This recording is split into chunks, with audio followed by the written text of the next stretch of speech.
49 degrés d'angle d'atterrissage. Ça ressemble à un angle d'atterrissage de coup de fer 7 pour jouer le Masters, c'est-à-dire un angle d'atterrissage qui est beaucoup trop vertical. Et comme l'angle de décollage à 12,1 est idéal, là je sais que, sans avoir le paramètre de spin, je sais que là la balle avait au moins 1500 tours de trop.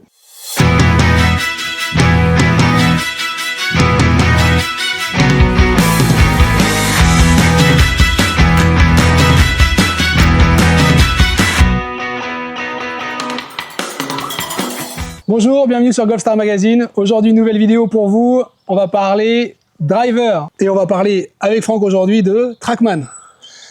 Bonjour Greg, bonjour à tous. L'idée c'est de voir comment on peut optimiser son drive en s'aidant des outils qui sont de plus en plus à disposition sur les practices.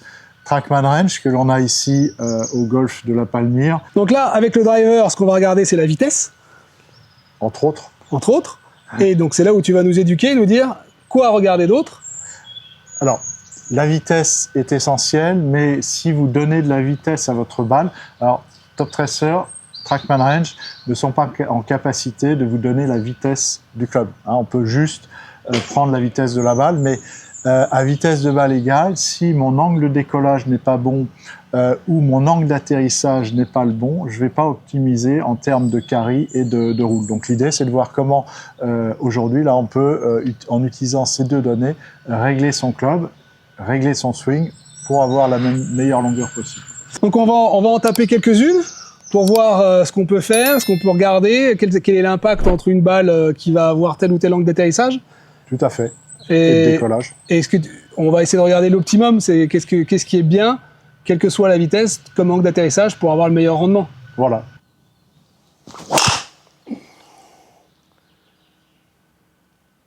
Ok, joli coup Greg ça.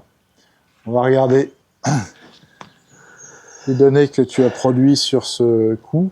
On a une portée à 248 mètres, une vitesse de balle de 168 miles.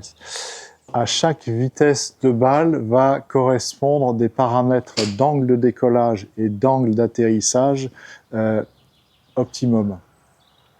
Pourquoi il y a une différence entre l'angle de décollage et l'angle d'atterrissage et qu'il faut bien prendre ces deux données, c'est que tu peux avoir un angle de décollage idéal, mais si tu as trop de spin, la balle va monter et descendre sur un angle qui sera beaucoup trop vertical. Et à ce moment-là, tu ne vas pas optimiser la portée et surtout, tu vas perdre en roule. Oui. Et ces systèmes qui équipent les practices ne nous donnent pas le backspin, mais on peut en déduire le backspin idéal à partir de l'angle d'atterrissage de la balle. Donc là, on a quoi? Par exemple, ici, on est à 49 degrés d'angle d'atterrissage. Ça ressemble à un angle d'atterrissage de coup de fer 7 pour jouer le Masters, c'est-à-dire un angle d'atterrissage qui est beaucoup trop vertical. Et comme l'angle de décollage à 12,1 est idéal, là, je sais que, sans avoir le paramètre de spin, je sais que là, la balle avait au moins 1500 tours de trop. Oui. Comment savoir quelles sont les données idéales sur le décollage, sur l'atterrissage? C'est maintenant extrêmement simple. Trackman a mis en ligne toutes les données et si vous n'avez pas ces données, tout simplement vous demandez à l'intelligence artificielle, on va faire ça tout de suite, pour une vitesse de balle de 168 miles, quel est l'angle de décollage idéal et l'angle d'atterrissage idéal que nous donne Trackman.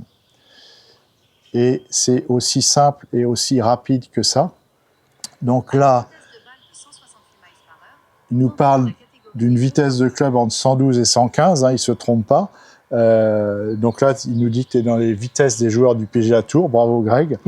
Donc ton angle de décollage idéal est compris entre 10,5 et 11,5. Donc à toi, à ce moment-là, de régler. Je suis un poil trop haut, d'accord. Et surtout, il nous parle d'un angle d'atterrissage entre 37 et 39 degrés. Alors que là, je suis à 50. Là, on est à 49, tu vois, quand je te disais qu'on était sur des angles d'atterrissage de fer 7 pour jouer le Masters. Pourquoi le Masters? Les greens sont extrêmement fermes, le backspin ne suffit pas aux joueurs à arrêter la balle. Donc, avant le Masters, ils s'entraînent à faire des balles, comme on dit, au plafond pour que la verticalité de l'angle d'atterrissage bloque la balle. Donc là, aujourd'hui, tu as un angle d'envol qui est plutôt pas mal. Par contre, un backspin qui est beaucoup trop important. Oui. Qu'est-ce qui peut expliquer le backspin? Le centrage, on en parlait tout à l'heure. Ayez en tête que votre balle tourne vers le centre du club. Ça veut dire concrètement que tout ce qui va être tapé sous la ligne médiane, la balle va tourner vers le centre du club, donc on va générer du backspin. Plus de spin. Donc là, c'est intéressant de vérifier sur ta face si tu as tapé au bon endroit. Je suis à peu près sûr d'avoir tapé un peu basse. Après, on va avoir le talon qui met un peu plus de spin que la pointe. Et la zone idéale, hein, le sweet spot, ici, il est juste au-dessus de la ligne médiane. Le sweet spot serait donc juste au-dessus de la ligne médiane, un poil sur le... On va dire ici. Voilà, plein centre. Si tu veux faire une balle neutre sans effet, plein centre, c'est parfait. Si tu veux faire un léger draw, là, très léger décalé à droite, voilà. Et c'est ce que je conseille pour la plupart des amateurs. Si vous voulez produire facilement un léger draw, juste au-dessus de la ligne médiane, très légèrement dans la pointe, et votre balle tournant vers le centre du club, vous aurez peu de backspin et un léger draw. Après, et c'est sans doute le cas là sur le club que tu utilises, Greg, ce centrage n'explique pas ton backspin. Tu as sans doute aujourd'hui un manche qui est un peu trop souple. Oui. Donc, ce que je vous invite à faire, et c'est vraiment essentiel quand vous achetez un driver, faites un fitting avec un fitter à la reconnaissance reconnue. C'est pas facile de bien fitter, mais encore une fois, et encore plus quand on voit aujourd'hui que le prix des drivers est quand même assez conséquent, il faut absolument passer par la case fitting. Si vous allez sur le site OnOff, vous pourrez trouver toutes leurs dates de démo. Donc moi, j'ai fait une journée démo avec leurs représentants. J'ai un club qui est, on va dire, entre guillemets, pris sur l'étagère pour la chaîne pour qu'on soit en capacité de vous le montrer aujourd'hui. Mais j'attends mon shaft qui va arriver, qui aura beaucoup moins de spin. Effectivement, le shaft est un peu trop spinant pour moi aujourd'hui. Pour conclure, sur l'utilisation des radars de practice, soyez très attentifs à l'angle de décollage, l'angle d'atterrissage. Si vous avez la possibilité d'affiner sur le réglage, sur les bagues ici, moi j'ai sur mon driver, j'ai -1, +2. Sur le tien, tu es 9,5, -1. Je suis à 8,5. -1, +1. Je peux aller à -1, +1, oui. Donc on joue sur l'angle de décollage, sur l'optimisation de l'angle d'envol de la balle en réglant son club, c'est ce qui reste le plus simple.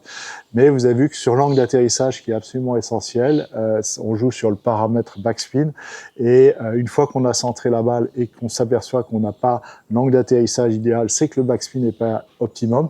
Et à ce moment-là, c'est souvent le shaft qui n'est pas parfaitement donc là, ce qui est ton cas. On le répète, pour un bon angle d'atterrissage, il faudrait que je vise les 35. 36-38. 36-38. Entre 36 et 38. Vous avez remarqué, avec Franck, on est toujours très précis. Voilà, c'était la vidéo du jour avec Trackman Range. On a montré qu'est-ce qu'on pouvait faire avec cet outil dans votre practice. Vous pouvez mettre un pouce sur la vidéo ou vous abonner à la chaîne ou aller sur le site web golfstar.com, vous abonner pour plus de contenu encore. Merci Franck. Merci Greg. Bon golf à tous et à bientôt. À bientôt.